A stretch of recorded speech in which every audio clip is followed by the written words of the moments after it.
pavimentos de concreto es un tema bien interesante porque eh, la gente no lo percibe como mitos. Nosotros sí, nosotros sabemos que son mitos porque pues, realmente hemos vivido la realidad y sabemos en qué consiste y cómo se hace y cómo se diseña y cómo se construye y cómo dura.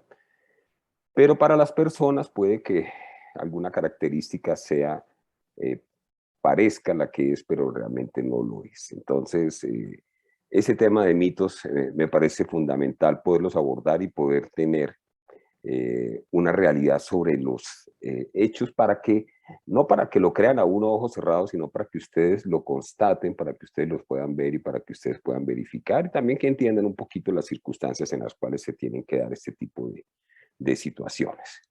Bueno, yo no quiero eh, arrancar de una vez con toda la cuestión. Yo quiero dejar un mensaje sobre el tema de normas. Las normas son supremamente importantes. Como lo dice ahí, las normas son principios que se imponen o se adoptan para dirigir la conducta o la correcta realización de una acción o actividad y en función de que se hagan bien o se hagan mal, pues acarrean beneficios o inclusive castigos. Entonces las normas es muy importante, las normas no están ahí por puro capricho, las normas es para regular y para uniformizar absolutamente todo. Hay una teoría que a mí me parece fascinante, que a veces es muy malentendida, es la teoría del caos, porque todo el mundo la asume de nombre literal, es la teoría del desorden, y resulta que no. Fíjense que la teoría del caos establece que pequeños cambios en las condiciones iniciales crean grandes diferencias respecto al resultado final, ¿sí? Es como cuando alguien dice, oye, hay un filo de un cuchillo, yo coloco una gota, la dejo caer sobre el filo y en unas la gota coge para la izquierda y en otras coge para la derecha, o sea, es impredecible. Pero realmente es porque los cambios que se generan son tan sutiles que llevan a que una gota coja para un lado o para otro. Entonces yo la quiero aplicar a los pavimentos. ¿Qué pasa si yo diseño un pavimento para que me dure 30, 40, 50 años, pero durante la construcción, por ejemplo, le coloco mal las barras?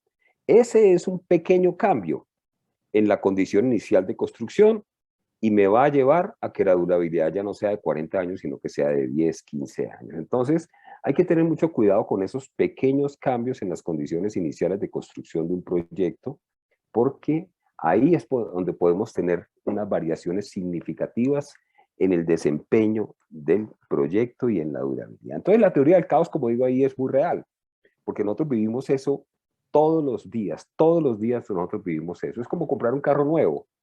Yo a mí compro un carro nuevo, pero de pronto ese carro tiene un problema en la transmisión y pues realmente no me va a durar lo que yo tenía que durar. O sea, un pequeño cambio en la condición inicial me cambia absolutamente todo el desempeño de ese vehículo. De acuerdo con la CEPAL, que es la Comisión Económica para América Latina, la inversión media anual en infraestructura debe ser superior al 7% del Producto Interno Bruto. Y eso para mantener las condiciones en las cuales los países deben mantenerse estables en ese tipo de estructuras e infraestructuras para los usuarios. Sin embargo, la curva pues, que ven ustedes ahí a la izquierda nos muestra que el promedio en América Latina desde hace ya un tiempo y viene bajando es de 1,8%. Eso quiere decir que tenemos más de 5,2 puntos por debajo de lo ideal que se debe tener del PIB. Eso realmente es una brecha que se está abriendo todos los años, una brecha importante. Y eso nos lleva pues a tener no solamente pocos recursos para invertir en infraestructura, sino que con esos pocos recursos pues se da muchísimo la priorización de proyectos de corto plazo, incompletos, que de pronto no satisfacen las necesidades y que realmente pueden tener baja durabilidad. La curva que ven ustedes a la derecha es la curva propia, pero tomada de los datos del World Economic Forum, Foro Económico Mundial.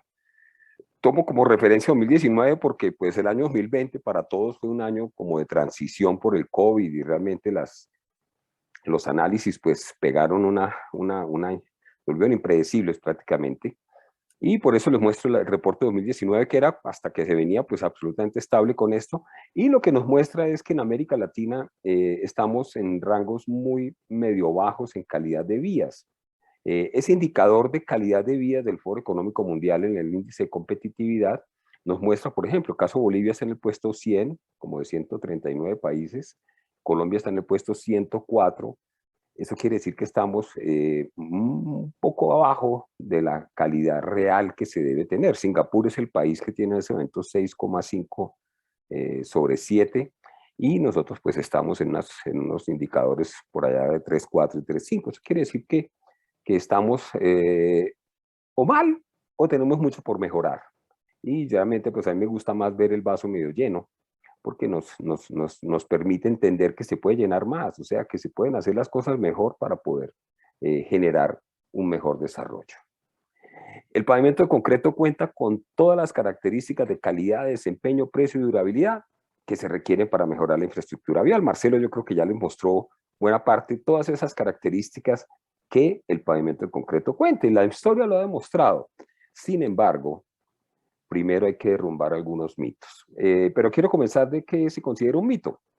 Un mito es una historia imaginaria que altera las verdaderas cualidades de una persona o de una cosa y les da más o menos valor del que tienen en realidad. Y se vuelven, digamos, de versión en versión, pasa de persona en persona, y al final del trayecto, pues la persona que ya llegó la información al final, realmente no coincide con absolutamente nada de lo que debería ser.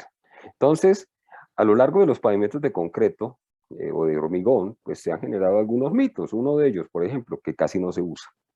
Lo que más se usa es el flexible, pero el rígido casi no se usa.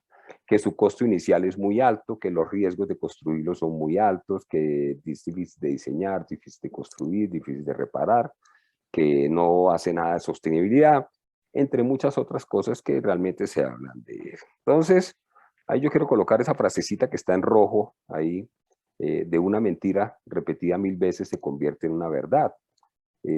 Esa es una frase muy infame, pero es totalmente cierto. Eso sucede muchísimo. Es como los chismes, ¿no? El chisme va y navega y el chisme corre más rápido que uno, y cuando ya llegó al final, todo el mundo sabe y realmente a lo mejor ni eso es. Esa frase, por eso digo que es un poco infame, porque esa frase la dijo y es autoría de un nazi que se llama Joseph Goebbels, y él fue el que dijo esta frase como una manera de decir que si le mentían a su gente, pues ellos, al final, si se los decimos muchas veces, ellos se van a creer eso. Entonces, realmente eso es lo que sucede. Se dice que el pavimento de concreto es muy caro, y realmente pues todo el mundo está convencido de eso, pero inclusive convencido sin hacer ningún análisis comparativo, y la verdad es que sí se debe hacer para poder derrumbar ese mito que está ahí. Lo que ven ustedes ahí en la fotico es un caballo alado. Y el caballo alado, o sea, el caballo sí existe, pero no alado. Entonces es un mito. El mito del caballo alado no existe, pero el caballo sí. Entonces digamos que en el pavimento rígido, en el pavimento de concreto, tenemos una serie de características que se han ido mitificando y que realmente queremos derrumbar para que no vaya a haber pues un malentendido con esto. Lo primero es que su uso es más intensivo de lo que se cree.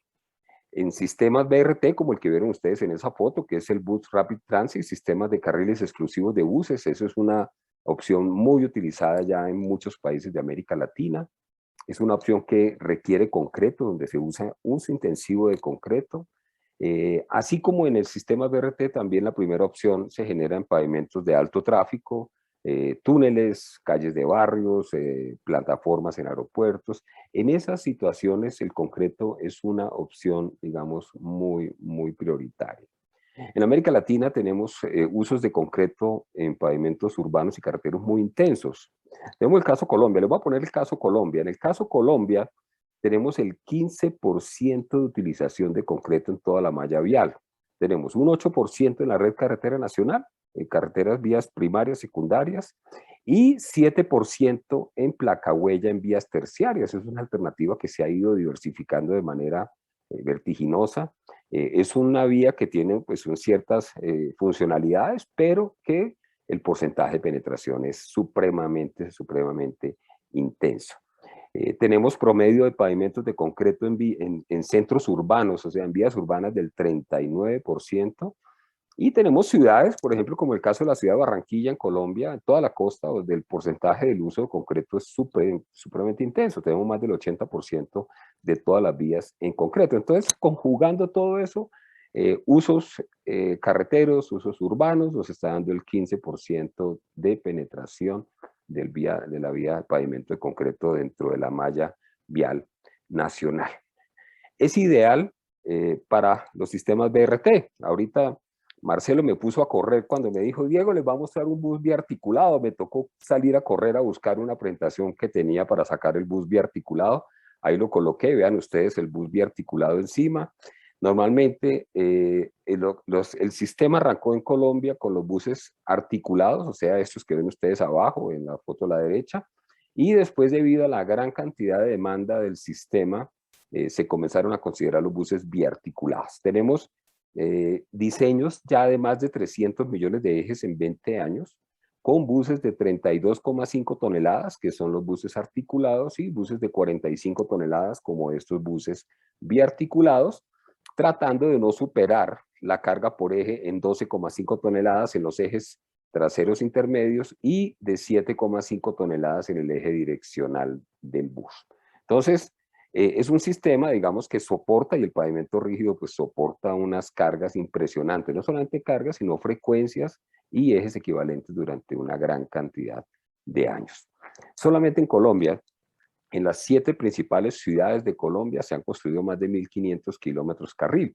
Colombia, en el COMPES que tiene, el COMPES es una reglamentación nacional, donde se establece que si una ciudad tiene más de 1 millón de habitantes en su área metropolitana, ya el gobierno le financia un porcentaje de la construcción del sistema tipo BRT, y eso pues las 7 ciudades principales de Colombia que tienen más de 1 millón, ya cuentan con sistemas. Bogotá en este momento es una ciudad ya de casi 9 millones de habitantes, y pues realmente pues fue el primero que tuvo ese sistema de construcción. El fenómeno, llamo yo el fenómeno de la placa huella. Y la placa huella, como lo vieron ustedes, ahorita tiene el 7% de participación dentro de la malla vial nacional, sobre todo en vías terciarias.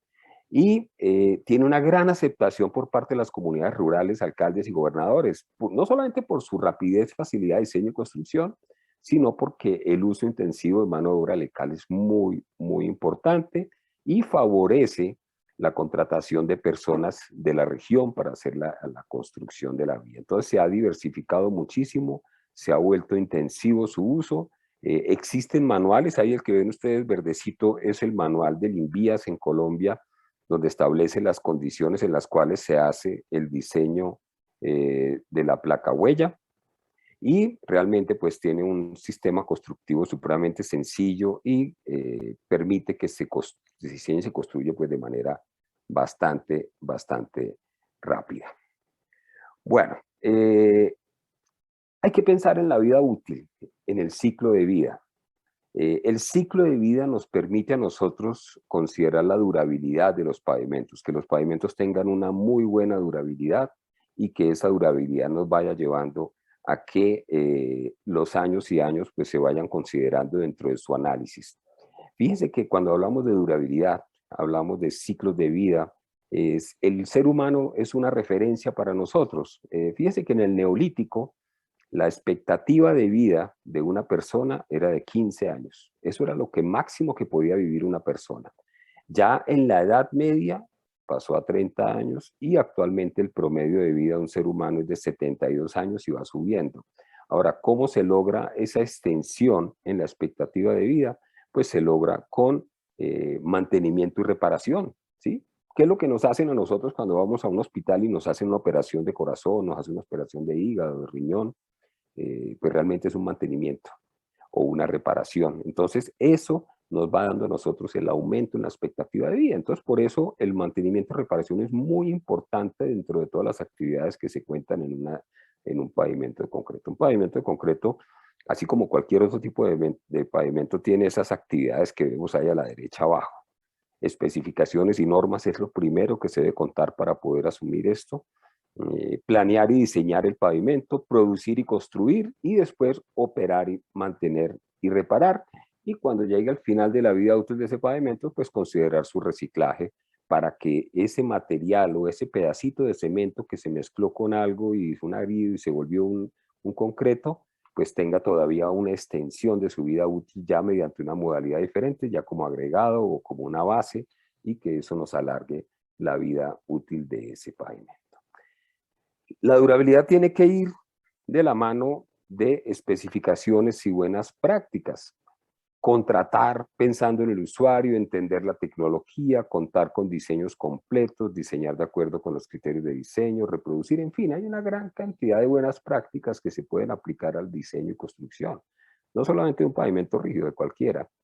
Y si eso lo logramos hacer, pues vamos a tener una buena durabilidad. Yo vi una pregunta que le hicieron a Marcelo ahorita que la respondió muy acertadamente y él dijo, hombre, en el pavimento hubo muchos errores.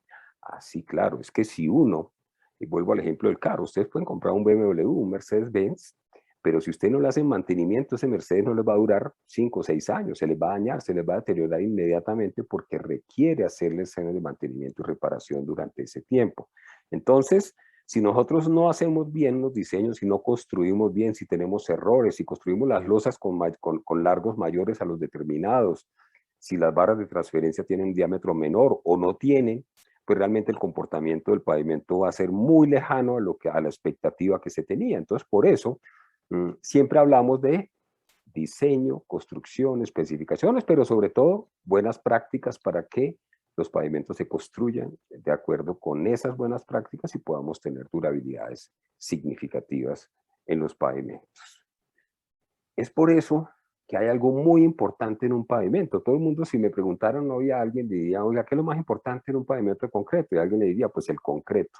Sí, puede que sí, pero lo más importante es la gente. ¿Con quién vamos a hacer ese pavimento? Porque eso es lo que nos va a llevar a que tenga las buenas prácticas y que dure.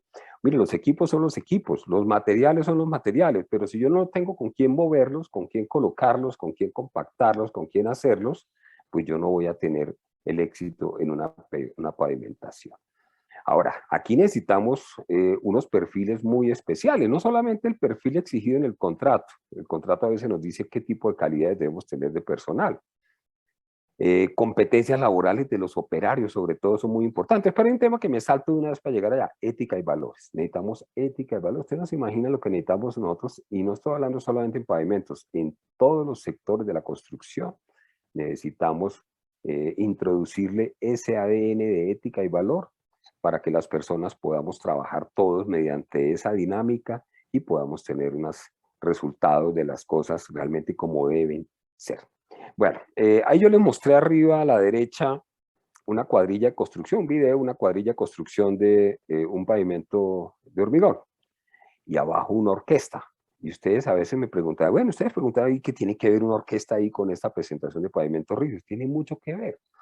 Fíjense que una orquesta tiene un director, tiene músicos, cada uno con un instrumento diferente, tienen partituras y cada uno de ellos sabe en qué momento tiene que ingresar, qué nota tocar, en qué magnitud para que todo suene acorde y suene una sinfonía.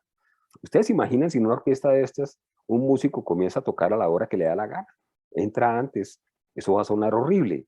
Eso tiene que ser transmitido así a un pavimento de concreto, donde realmente tenemos a un líder, a un ingeniero líder de la construcción, que tiene que guiar a todo el mundo, que tiene que decirle en qué momento usted tiene que entrar. Tenemos unos operarios con unos instrumentos, ¿sí? Ya no son musicales, sino instrumentos de construcción. Y cada uno tiene que accionar su instrumento en el momento preciso, en la magnitud precisa, en la intensidad precisa, para que esa construcción suene bonito y realmente se pueda hacer. Entonces tiene mucho en común, sí, una orquesta con una cuadrilla de construcción de un pavimento rígido, porque realmente se necesitan líderes, se necesitan operarios, se necesitan instrumentos, se necesitan partituras para poder hacer la construcción. Y ahí hablo yo del perfil de qué manera. Fíjense que, perdón un segundito. Como les dije, estoy un poquito afectado de la voz. Bueno, como les dije, ojalá pudiéramos conseguir personas que trabajen por responsabilidad. O sea, el yo quiero hacer las cosas bien. Si yo entro con esa actitud de yo quiero hacer las cosas bien, pues voy a hacer las cosas bien. Recibo el material, lo cuido, lo hago lo que tengo que hacer y al final el material queda como debe quedar. Si ustedes consiguen una persona de esa a la que no, es que a mí me obligan a hacer las cosas bien, ese es el tipo de persona que cuando no lo están vigilando no lo hace. Porque es una persona que dice que pereza, me están obligando y entonces cuando yo veo que no me están supervisando, pues dejo de hacer lo que tengo que hacer. Entonces, ojalá busquemos personas con perfiles de responsabilidad que nos lleven a que esto se haga de esa manera. Mire, importantísimo tratar de colocar a las personas el por qué, no solamente el qué. Mire, las especificaciones normalmente nos dicen qué debo hacer. Nos dicen, vea, ¿sabe qué? Coloque las barras de transferencia en la mitad del espesor de la losa. Ese es el qué. Pero para mí, más importante que eso es el por qué. Si nosotros logramos que la persona, ese operario, entienda que hacer eso va a llevar a que el pavimento funcione mejor, y si yo no lo hago así, el pavimento se va a dañar, esa persona de pronto se cuida de cometer ese tipo de errores. Entonces tratemos de colocarle a las personas no solamente usted tiene que hacer esto, sino explicarle un poquito más allá por qué usted lo tiene que hacer así, porque esto va a pasar así, esto va, la carga viene acá y eso se va a dañar si usted no lo hace de esa manera. Entonces para mí es muy importante eso.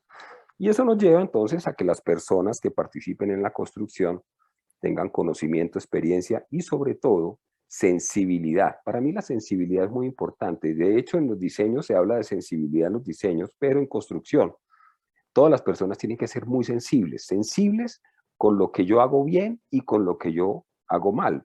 Con lo que yo hago bien para seguirlo haciendo y potenciarlo, y lo que yo hago mal para no hacerlo, pero ser sensible a eso. Si yo me doy cuenta que lo estoy haciendo mal, pues realmente puedo tomar correctivos para evitar ese tipo de situaciones. Miren, a veces nos cuesta tanto trabajo pasar del diseño del papel a la obra, que aquí les pongo un ejemplo muy sencillo. Vean ustedes un diseño de un pavimento rígido, se ven las juntas longitudinales y transversales totalmente rectas, y así se deben construir. O sea, nosotros tenemos que tomar el diseño y calcarlo en el sitio de la obra. Y las juntas deben quedar así como la ven ustedes aquí, totalmente rectas. Pero a veces nos ocurren cosas como estas. Entonces ahí comienza una gran discusión. Comienza una gran discusión y bueno, ¿y aquí qué fue lo que pasó? ¿Sí? Alguien puede decir, es que el concreto, mire que tuvo una reacción rara, una contracción rara. Eso no es cierto, ¿sí? El problema no es ni el material, ni la máquina de corte, ni el disco. El problema ahí fue el operario, que el operario cometió un error y tuvo unas desviaciones en el corte de la junta que llevaron a que eso fuera un desastre. Pero también el error es del ingeniero, que no hizo una buena delegación de esa actividad y tampoco estuvo presente pues para evitar ese tipo de cosas. Pero también el supervisor, fíjense que la labor del supervisor es ayudar a que la obra se haga, no esperar a que la obra se termine para después decir eso quedó mal. Si él percibe que en ese momento está tomando una acción rara, llame al ingeniero encargado de la obra y dígale, oiga, mire, eso está haciendo mal, paren esa cosa para que se corrijan, o si hay que cambiar el personal. Pero aquí el problema no es ni el concreto, ni la máquina, ni el corte, ni el disco. Es la gente, el personal que está ahí, que cometió los errores y que realmente pues, no tuvieron el éxito que se debía tener. Bueno, el pavimento de hormigón tiene un esquema estructural único, que está basado en losas individuales, es un pavimento discontinuo, es como la célula en el ser humano. El ser humano tiene muchísimos millones y trillones de células, cada una de ellas unidas con otras y conformando un esquema como un corazón, como un pulmón, como una costilla, cerebro, cada una cumpliendo una función, pero todo está basado en las células. Igual en un pavimento rígido, estamos basados en losas individuales, con longitud, con ancho, con espesor, apoyadas, conectadas, y eso nos lleva pues a que esto tenga un funcionamiento como si fuese un pavimento continuo. Y hay un elemento que nosotros tenemos que entender en un pavimento rígido, y es que el efecto placa sí existe. El, el efecto placa es cuando yo tomo una carga de un bus, por ejemplo, de un eje, un semieje, apoyada sobre una losa, y esa carga yo la transmito a través de una placa totalmente uniforme, y eso me transfiere la carga al terreno de manera mucho más distribuida. El efecto placa realmente es una de las grandes contribuciones, digamos, del pavimento rígido digamos, a la disminución de esfuerzos en las bases y a la durabilidad que tiene el pavimento. Vale, le pongo un ejemplo como el que está a la derecha, muy sencillo. No es lo mismo distribuir la carga a la base con una losa de 3,5 por 4,5, eso nos da casi 160.000 centímetros cuadrados, que con una huella de 800 centímetros cuadrados. Realmente el desempeño de esa carga en transmisión al suelo es muy, muy diferente. Un esquiador que pesa 85 kilos, cuando se para encima de sus zapatos y se para en la nieve, tenemos los 85 kilos sobre una área, digamos, de contacto de más o menos 720 centímetros cuadrados, nos arroja 0,12 kilogramos centímetro cuadrado. Quiere decir que se hunde, porque la carga está muy concentrada en un solo sitio. Pero si ese mismo esquiador con la misma carga de 85 kilos ya se para encima de unos esquís que tienen un área mucho mayor, de 3.720 centímetros cuadrados, pues ya el esfuerzo, digamos, la presión se reduce de manera significativa, se extiende en un área mucho mayor y con eso logramos el efecto placa. Entonces, ¿qué quiere decir el efecto placa? Pues que distribuimos los esfuerzos en un área mucho mayor, reduciendo la magnitud y la profundidad de los esfuerzos que se tienen que disipar en las bases de soporte. Y adicional, hay que considerar que el concreto en sí tiene baja deformabilidad, o mírenlo al contrario, tiene alta rigidez. Y el efecto placa nos lleva pues a que ese esfuerzo se lleve. Pero hay unos elementos en las losas que se deben considerar dentro de los diseños de una manera muy importante, que son los bordes. Fíjense que yo en los bordes internos yo tengo algún elemento. Aquí, por ejemplo, en este diseño ustedes ven 6 losas aquí. En este borde interior, que es la junta longitudinal, yo tengo unas barras ahí y fuera de eso fricción, unas barras de amarre. Y en estas dos juntas que tengo aquí tengo barras de transferencia, y eso lo que hace es que me limitan las deformaciones de la losa en esos bordes. Pero siempre vamos a tener un borde que puede que no tenga ese tipo de control de deformación, de flexión, y eso es lo que llamamos el borde libre. Entonces, ese es el tipo de esfuerzo máximo en el cual se logra o se tiene que diseñar bajo un esfuerzo, digamos, máximo, y controlarlo. Si nosotros detectamos que en el borde libre de este pavimento, tenemos unos esfuerzos muy altos, como está en este caso, por ejemplo, miren las deformaciones tan altas, pues yo voy a tener que colocar algún elemento. Y es por eso que en los métodos de diseño ya modernos se comienza a hablar de soporte lateral. Ese pedacito que tengo ahí gris es el extracto del método ASTO 98, del suplemento de diseño del ASTO 98, donde habla del soporte lateral. Yo puedo tener 3 tipos de soporte lateral: o no tengo nada, o tengo una losa amarrada con otra, o tengo una losa ancha donde voy a alejar el borde de la aplicación de la carga, y eso lo que hace es que me reduce de manera significativa las deformaciones en los bordes de esa losa. Lo vamos a ver un poquitico más adelante. Bueno, hay mucho más que el espesor. A veces nosotros nos centramos en el espesor como elemento fundamental de los diseños de un pavimento y la operación de un pavimento, y realmente es muy importante, sí. ¿Qué podemos decir del espesor? El espesor tiene que ser un dato científico que salga de un análisis. Ahora, yo me puedo descachar en eso, me puede ir mal y de pronto hice un espesor demasiado alto. Si la losa necesitaba 25, yo al final coloqué 35 centímetros de espesor. ¿Y qué resultó de ese sobreespesor que tengo? Pues que el costo inicial va a ser altísimo, porque me va a costar mucho más construirlo. Y en ese orden de ideas, el mantenimiento va a ser muy bajo, porque el deterioro en el tiempo va a ser menor. Pero esto no es lo ideal, esto no es el objetivo de un diseño. Vamos al caso contrario: un espesor demasiado bajo. Usted necesitaba 25 centímetros y le dio 15, y le puso 15. Eso va a tener un costo inicial muy bajo, que puede parecer muy atractivo, pero el mantenimiento y reparación para esas cargas que va a tener se va a volver supremamente alto, y ese tampoco es el objetivo del diseño. ¿Qué tenemos que lograr con el diseño?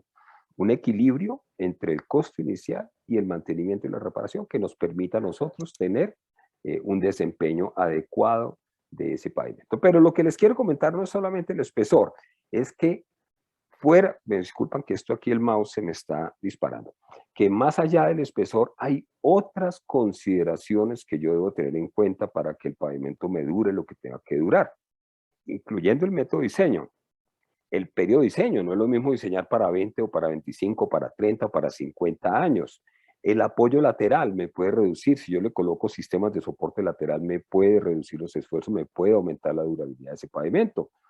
El espesor de las capas de base, del sistema de transferencia, de amarre, el refuerzo, la producción del concreto que va a tener. Dice, ahorita Marcelo hablaba de un diseño de mezcla muy mal hecho en un proyecto. Claro, ustedes pueden tener un muy buen diseño y tirar todo eso al traste por hacer un diseño de mezcla supremamente mal. Entonces, fíjense que hay más de 20 aspectos que se deben tener en cuenta para que todo esto funcione de manera integral. Entonces, eso lo podemos llevar. Vean, les voy a mostrar este white topping. Este fue uno de los primeros white topping que se hizo en América Latina. Esta foto que ven ustedes ahí es del año 1999. Específicamente yo participé en este proyecto tanto en el diseño, fue la primera vez que se diseñó un white topping en Colombia, lo hice yo, y después en la construcción porque nadie sabía cómo hacer eso y entonces me tocó meterme a la obra de pies y cabeza. Entonces, esta obra tenía una cantidad de consideraciones supremamente que se deterioró. Es una obra de más de 30 años, una estructura variable, deteriorada, alta influencia de humedad, geometría inadecuada, altas deformaciones, en fin. Ahí lo ven ustedes, es un proyecto pues bastante deteriorado y todo eso. Ahí se está haciendo el fresado, digamos, porque parte de lo que tenía era un deterioro en la geometría de ese proyecto totalmente, tenía curvas invertidas, algo de ese estilo. Aquí se hizo un white topping bien interesante, pero lo importante es que no es solamente el espesor el que va a conjugar con esto acá, es todo eso que acabamos de ver, de todos los elementos que se deben considerar en un diseño para que todo eso funcione, y lo llamo yo todo en conjunto. O sea, todo eso tiene que trabajar en conjunto. Vean cómo quedó la obra. Es horrible que había antes, ahora quedó de esta manera, una vía uniforme, con sobreanchos, con refuerzos. Aquí se utilizó el concepto de losa ancha, que fue la primera vez en el país que se utilizó el concepto de losa ancha, o sea, losa de 4,25 metros. ¿Qué quiere decir? Es una losa de 12 pies, de 3,65, pero que se le suman 60 centímetros más, o sea, 2 pulgadas. Entonces es por eso cuando ustedes entran al concepto de la losa ancha, de la white slab es una losa de 2 pies más 2, 12 más 2 pies de sobreancho para una losa de 14 pies, que quiere decir 4,25 metros. ¿Qué logra eso? Yo alejo el borde del pavimento de la aplicación de la carga, y eso lo que me hace es que me reduce los esfuerzos en el borde de la losa, y eso me genera una durabilidad muchísimo mayor a la que se tenía prevista. Y de resto, pues, barras de transferencia, barras de amarre, cunetas, sobreanchos, amarres, refuerzos, todo eso conjuga para que este pavimento funcione todo en conjunto. Bueno, el método de diseño tiene que ser fácil y práctico, pero yo ahorita les metí el diseño de pavimento como una variable más, y sí, realmente es una variable más. De hecho, les digo, si ustedes diseñan por dos métodos diferentes, el mismo pavimento les va a dar espesores absolutamente diferentes. Vean, esta gráfica que ven ustedes aquí es comparativa, es del MPDG, es comparativa, donde nos muestra que en el rango bajo de tránsito, el método ASTO, que es el método rojito, da menores espesores que el método azul, que es el método de la PCA. En tráficos intermedios más o menos bajos de 10 millones están más o menos equivalentes, pero en tráficos muy altos el método de la ASTO da más espesor que el método de la PCA. Nosotros en Bogotá, por ejemplo, hicimos una troncal de transporte masivo que se hizo comparativo PCA con ASTO y nos arrojó entre 8 y 9 centímetros de diferencia, siendo el de ASTO a más espesor que el de la PCA.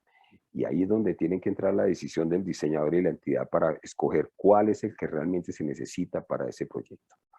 Y hay algo muy importante, esta curvita que ven ustedes ahí a la derecha es el análisis de sensibilidad del método de la ASTO. Eso lo que me arroja es una gran cantidad de curvas, unas más verticales, otras más horizontales. Por ejemplo, el de soporte lateral, la curva azul.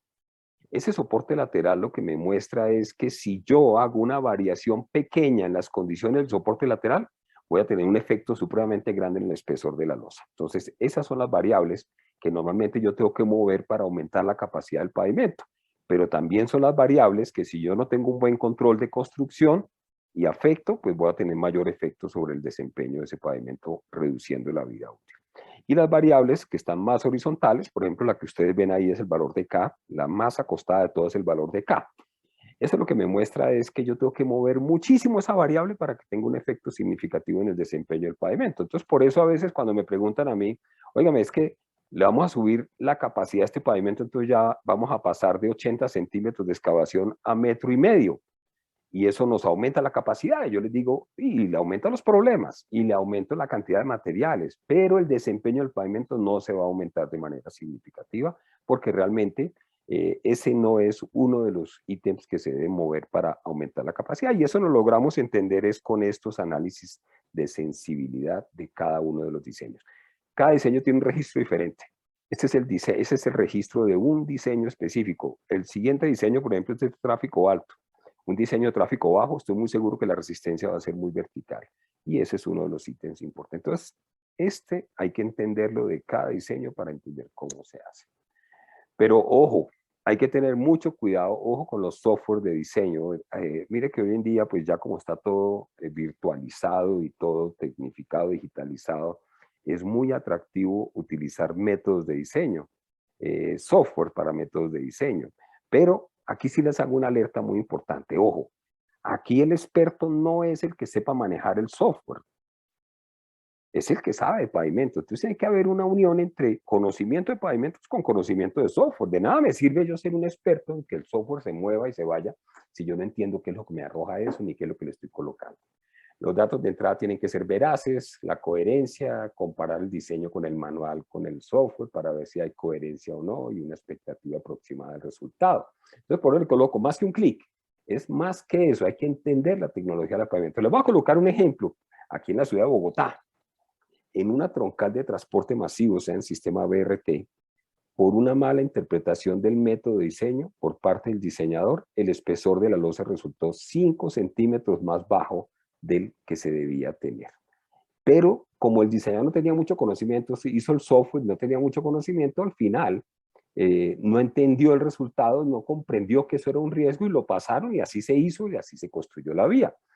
Y hubo problemas de deterioro prematuro, patologías y todo eso. Cuando hicimos la retroanálisis, el retrocálculo, se determinó que la reducción de la capacidad del pavimento había sido del 80% y la vida útil inicial, que era de 20 años, pasó a 4 años y lógicamente eso tuvo un efecto. Entonces, esto me complementa un poquito la pregunta que respondió Marcelo hace un rato cuando alguien le preguntó de que, oye, ¿por qué ustedes hablan de durabilidad pero hay cosas que duran menos?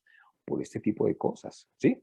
Nosotros siempre tratamos de decir, hombre, hagamos las cosas bien, hagamos el diseño bien, hagamos la construcción bien, hagamos una buena supervisión, mantenimiento y reparación, conservación, todo con el fin de que el pavimento extienda la vida útil. Si yo no hago esas labores bien, pues algo va a pasar y lo más probable es que la vida útil se reduzca de manera significativa. Entonces, por eso, mucho cuidado con los softwares. No hay que creerles de entrada, o sea, desconfíe de lo que le arroja si usted no sabe qué es lo que está estimando. Yo antes de mover el software, antes de iniciar, yo más o menos sé, oiga, este es un transporte masivo, yo sé que me tiene que dar de 27 centímetros para arriba. Ese pavimento les arrojó 21 centímetros y el diseñador pues no sospechó de que era un dato de pronto que podía ser demasiado bajo. Es muy importante tener conocimiento en la construcción. Si yo hago algo en la construcción es por algo. Si yo le coloco el concreto es porque tengo que hacer algo. Si yo le coloco el refuerzo es porque quiero controlar los esfuerzos, reducirlos. Si yo le hago la microtextura es porque le quiero tener seguridad. Si yo le hago la macrotextura estoy tratando de hacerle algo que me brinde la seguridad en la circulación. El corte de juntas, control de esfuerzos, porque con eso hago la modulación. Pero si la sello es porque tengo que proteger el ingreso de agua a la estructura con una consecuente reducción de la vida útil. Entonces fíjense que cada paso de la construcción cumple un propósito, ¿sí? Entonces, la modificación o eliminación de uno o varios de los pasos puede ocasionar una respuesta patológica de la estructura. Esa vía que ven ustedes ahí en sobrevuelo es en Lima, Perú, es la Panamericana Sur. Es una vía que se construyó hace unos años y realmente obedece a todo eso que ven ustedes ahí. Es un proceso secuencial con todos los pasos de construcción. Ahí ya ven ustedes algunos tramos construidos con sus puntas cortadas. Falta todo lo lateral, las obras de drenaje, toda una cantidad de cositas. Ahí va la construcción. Esa máquina que se está utilizando ahí es una Virgin SP500 y está haciendo la construcción del pavimento con un MR, con las barras de transferencia que se insertan, con las barras de amarre que tienen la losa ya insertada alrededor, en fin, con todo lo que se requiere para eso. Entonces, aquí lo que tengo es un proceso en línea. Esta vía que ven ustedes aquí es Cañas Limonal en Costa Rica. Vea cómo se ve bonito, ¿no? Pero eso no es así como lo ven ustedes, o sea, eso no es que se hizo todo en una secuencia única, sino que aquí tenemos una serie de fases que hay que entender para que determinemos los tiempos de cada actividad. Miren, todos los tiempos están basados en el concreto, o sea, cuando uno le dicen, sí, lógicamente el protagonista es el concreto, dice, todo va de la mano del concreto. Entonces tenemos 4 actividades aquí muy marcadas. Tenemos las actividades previas, por ejemplo, como la adecuación de la base, la colocación de algunas de las canastas de transferencia, o la formaleta, si es el caso de formaleta fija. Todo eso se hace antes de que llegue el concreto. Entonces, fíjense que está condicionado por el concreto. Antes del concreto yo coloco todo eso y lo coloco con calma. La fase 2, todo esto va en la colocación del concreto. Eso quiere decir que está condicionado por la manejabilidad y por los tiempos de manejabilidad del concreto. O sea que yo no me puedo exceder más allá de los tiempos de manejabilidad del concreto. Antes de que fragüe ya de manera inicial, yo debo ejecutar todas estas labores que ustedes ven aquí. Colocarlo, hacer el chequeo, flotado, macrotextura, lógicamente pues con el equipo que se defina que se vaya a colocar. Entonces, fase 2, tiempo de manejabilidad. La fase 3 ya está condicionado por el fraguado del concreto y la ventana de corte, y aquí ya lo que vamos a hacer son las juntas, corte de juntas. Puede que sea una monoactividad, pero no importa, depende de una característica del concreto que es el fraguado del concreto final para poder establecer en qué momento yo hago o me inicia la ventana de corte y fuera de eso hago los cortes. Y después me viene la apertura al tránsito, cuando yo hablo de ese pavimento al tránsito, y aquí ya está condicionado en muchas de las especificaciones a la resistencia al concreto. En algunos países hemos avanzado. En Colombia yo participé en la revisión de las especificaciones hace 2 años y ahí ya se determinó que la apertura al tránsito no es solamente por resistencia, sino que el proyecto debe tener toda la estructura completa. O sea que yo no, hay 2 condiciones. Si yo quiero abrir al tráfico normal establecido en el diseño, la estructura tiene que estar completa, tiene que tener todos los elementos, por ejemplo, como las bermas, porque las bermas están controlando los esfuerzos de borde. Y si yo quiero abrir a medio tráfico, o sea, a media construcción, pues yo voy a tener que limitar las cargas. Yo no puedo dar al tráfico completo en las cargas, sino a un espectro menor para poder controlar los esfuerzos de borde de esa estructura, que puede que esté construida de manera incompleta todavía. Pero entonces es muy importante que todo eso se haga en función del concreto. Entonces yo tengo 4 fases que debo primero, resolver y debo tener en cuenta. No todos los concretos son iguales, luego estos tiempos varían. Tenemos concretos húmedos, tenemos concretos secos y estos tiempos van variando en función de ese tipo de eso. Ni hablar del rendimiento. Mire, el rendimiento es a la medida. Aquí podemos hacer obras muy pequeñas, muy cortas, con sistemas de reglas vibratorias, un poquito más rendimiento con rodillos vibratorios o muy altos rendimientos con pavimentadoras de cimbra deslizante. Vale, les coloco ese ejemplo que es muy reciente. Ese se construyó ahorita en marzo del 2021, o sea, este año que pasó. Se colocaron, por ejemplo, en uno de los días de más pico, se colocaron 4.000 metros cúbicos de concreto en un solo día. Si nosotros los colocamos en diferentes frentes, vamos a ver que eso nos daría más de 3 kilómetros por día de construcción. Siempre hablamos de que se puede hacer 1.000, 1.200, 1.500 metros lineales, pero aquí tuvieron un rendimiento absolutamente alto.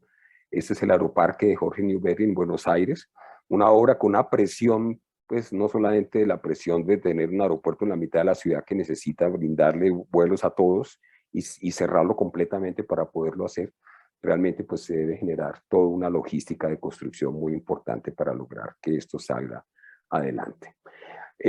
Nos tenemos que actualizar. Sí, tenemos que actualizar todos los procesos constructivos. Miren, esto que ven ustedes aquí es la cinta de acabado. La cinta de acabado se utilizó a comienzos del siglo XX, o sea, hace más de 100 años. Pero precisamente hace más de 100 años se eliminó y evolucionó mediante todos los procesos a el texturizado con cepillo, que es el que conocemos hoy en día y que aplicamos de manera muy intensa. Pero fíjense cómo a veces las cosas no evolucionan y todavía encontramos pavimentos con el uso de la cinta de acabado. Esa cinta de acabado pues es un elemento que ya debe haber desaparecido hace mucho tiempo de los sistemas de construcción, y eso lo que nos obliga entonces es a revisar las especificaciones de manera permanente y para adecuarlas al estado del arte de la tecnología. Esa foto que ven ustedes ahí a la derecha, ese video es en Argentina, en Buenos Aires, y ahí pues la verdad pues es una cinta de acabado muy parecida. Si yo pusiera ese video en blanco y negro, no podría decir que ese video es por allá de 1910. Entonces sí, hay que evolucionar. ¿Por qué no mejorar las prestaciones del pavimento? No solamente con la capacidad que tiene concreto de soportar cargas, de flexionarse, de no deflectarse, de tener unas comportamientos de efecto placa y transmitir los esfuerzos al suelo pues, de manera muy baja, sino porque no le ponemos valores agregados también, esos valores agregados como colores, concretos con unos diseños de mezclas para volverlos permeables, concretos compactados con rodillos, concretos luminiscentes bien interesantes. Ese concreto que ven ustedes a la izquierda abajo es un pavimento real, está aquí en la ciudad de Medellín, Colombia, es un UHPC, es Ultra High Performance Concrete, es un pavimento de 4 centímetros de espesor, es un concreto de unas prestaciones impresionantes, soporta toda, ahí está por ejemplo toda la sección transversal, 350, y soporta adecuadamente cargas tan altas como ese camión que está montado encima descargando la losa de al lado. Entonces tenemos unos avances ya en prestaciones de concretos. Ahí en Estados Unidos vean cómo hay un carril rojo. Ese carril pues realmente es significativo porque demuestra que es un carril que tiene un uso especial. Entonces podemos hacer no solamente el uso de pavimentos de concreto, sino también colocarle valor agregado a ciertos proyectos con el uso de concretos especiales que nos permitan a nosotros llevar a eso.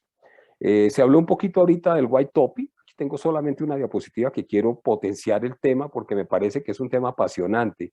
Rehabilitar esos pavimentos viejos, deteriorados, que ya tienen unos índices de mantenimiento muy, muy significativos y muy costosos, y colocarlos en una sobrelosa de concreto, cambiándole totalmente el esquema funcionante, me parece súper, súper, súper fascinante. Vean ustedes esto. Esto es un white topping. Aquí ven ustedes cómo este pavimento flexible que está aquí tenía unas cargas y las transmitía de manera puntual, y al colocarle la losa de concreto ya comienza esa carga a distribuirse por efecto placa y a reducir los esfuerzos que se transmiten a la base. Y es por eso que pavimentos que antes tenían sobrecargas o deterioro muy fuerte en unos puntos, pues realmente ya al distribuirse la carga en un efecto placa, pues se reducen los efectos. Esa vía es un ejemplo, la avenida 18 de noviembre, Puebla, México, miren cómo era y miren cómo quedó. Realmente el cambio no solamente es estético, sino también estructural. Bueno, el tema, acelero un poquito porque creo que voy un poco quedado, pero bueno, el tema de los costos ocultos, ojo con los costos ocultos. Es común que algunos proyectos se analicen con criterios que no reflejan la realidad de lo que va a suceder. Por ejemplo, como considerar solamente el costo inicial de construcción o diseñar con periodos de diseño muy bajos, construir con progresividad.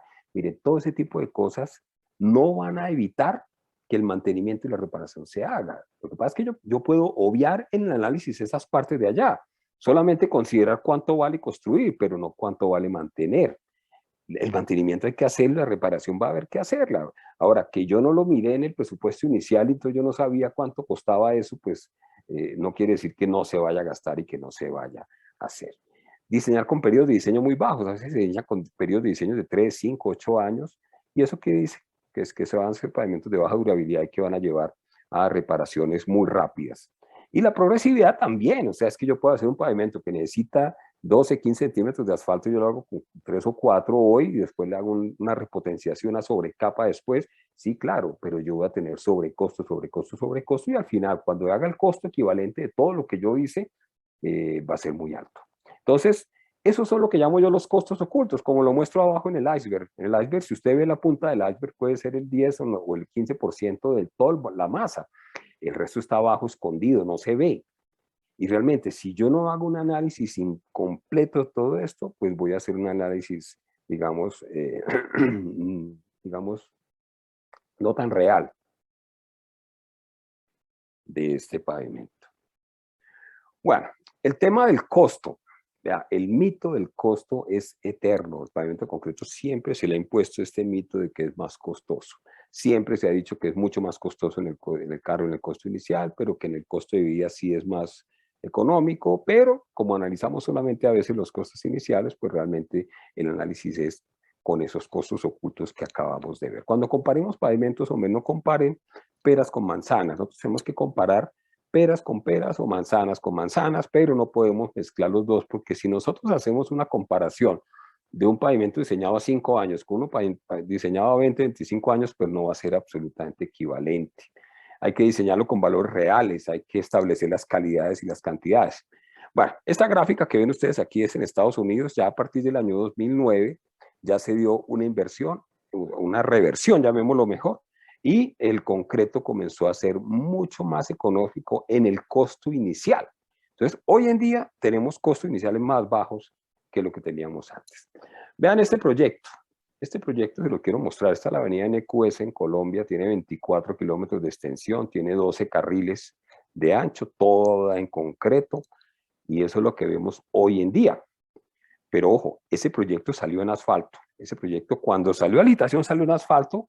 Nosotros pusimos una pelea con este tema porque nosotros le dijimos, oiga, a nosotros no nos da eso que usted acaba de decir.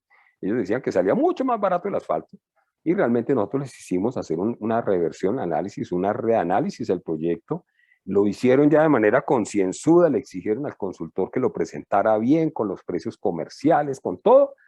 ¿Y qué arrojó al final? Pues que el concreto salía mucho más económico. Y esta fue la gráfica que se utilizó en el momento yo participé en eso. Y esta fue la gráfica final que arrojó el proyecto, donde mostraba que en costo inicial era más barato que el asfalto y lógicamente el costo en el ciclo de vida de esto. Y nos estaba arrojando, pues los valores aquí pues son en pesos en esa época, pero nos estaba arrojando que el porcentaje de mantenimiento era equivalente al 9% del costo inicial y el asfalto del 88%. Entonces, con esto se logró revertir este proyecto con un volumen de casi 700.000 metros cúbicos de concreto que se tuvo ahí en ese proyecto. Y esto es una realidad en otros países, véanlo en Brasil, pavimentos exclusivos de corredores de ómnibus, pavimentos rodoviarios, en México, por ejemplo, es el libramiento, lo que es el libramiento es como la variante, la zona metropolitana del Valle de México, la autopista Guadalajara-Tepic, todos esos son ejemplos de proyectos que arrojan costo inicial del concreto mucho más bajos que las otras alternativas. Hay algunas ciudades que ya han entendido este concepto. Vean, la ciudad de Ontario, en Canadá, contrató una consultoría internacional para hacer un análisis de cuál era el mejor tipo de pavimento que necesitaba construir para poder cumplir los estándares de sostenibilidad del protocolo de Kioto.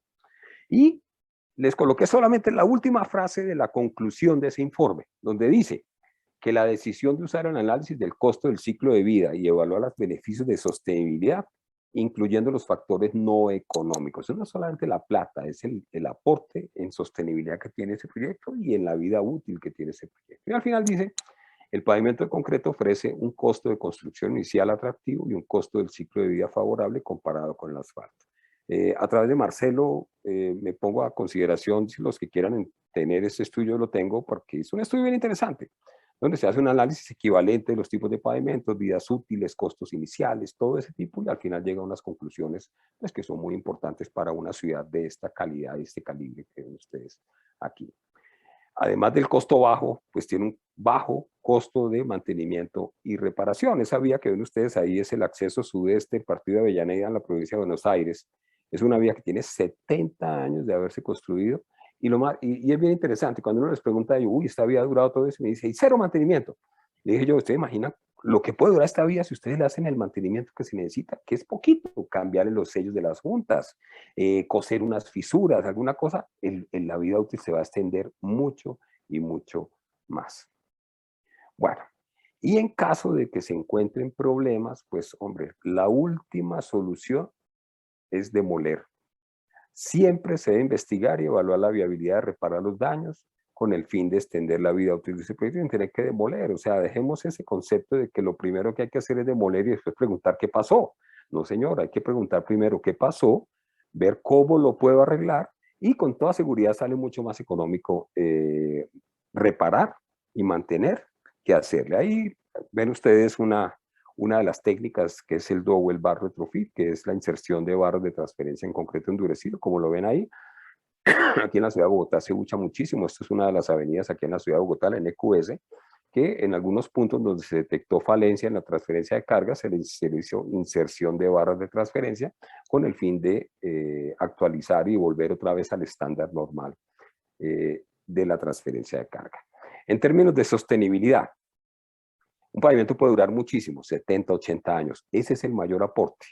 Fíjense que si esto dura 70, 80 años, yo voy a evitar que en esos 70, 80 años tenga que reconstruir 2, 3, 4 veces con todos esos consumos de CO2 que se pueden generar durante todas esas reconstrucciones. Entonces, tenemos ejemplos en la historia. La vía de Bellefontaine, Ohio, que es la que ven ustedes a la izquierda, 131 años.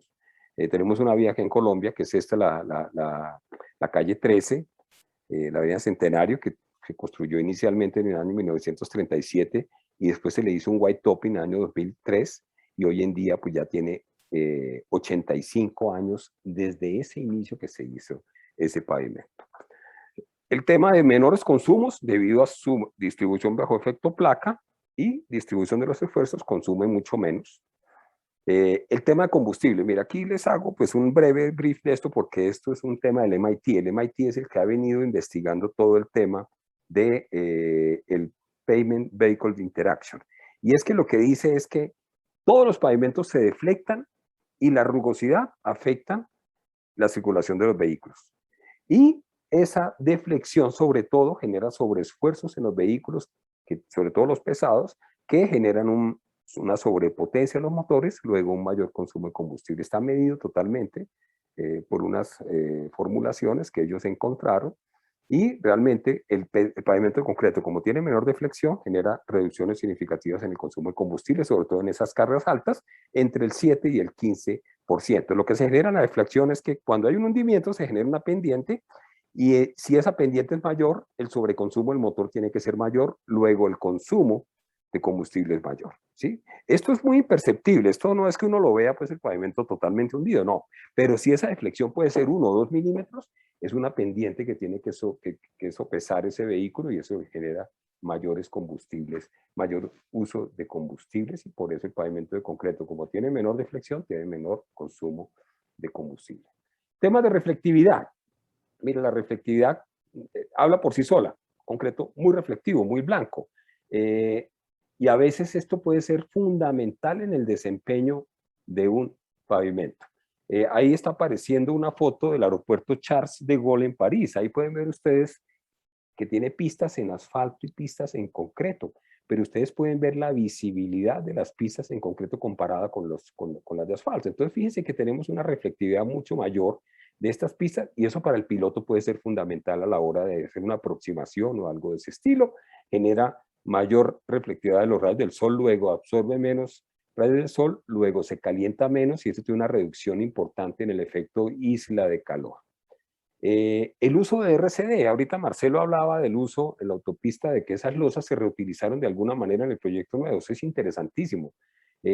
Nosotros lo llamamos RCD, que se llama Residuos de Construcción y Demolición, y aquí les coloco el ejemplo del aeropuerto Jorge Newbery en Buenos Aires, que se hizo el año pasado, donde se tomaron 68.000 metros cúbicos de demolición del pavimento existente, se tomaron, se trituraron, se mezclaron con cemento y se utilizaron como bases estabilizadas con cemento, 62.000 metros cúbicos de bases estabilizadas con cemento. Entonces, fíjense que es perfectamente factible reutilizar el material al final de la vida útil. Y ese cemento que se utilizó al comienzo, hace 40, 50 años, hoy en día pues tiene otro uso, pero sigue prestando servicio, ya no en un botadero, sino ahí en el proyecto, digamos que se rehabilitó.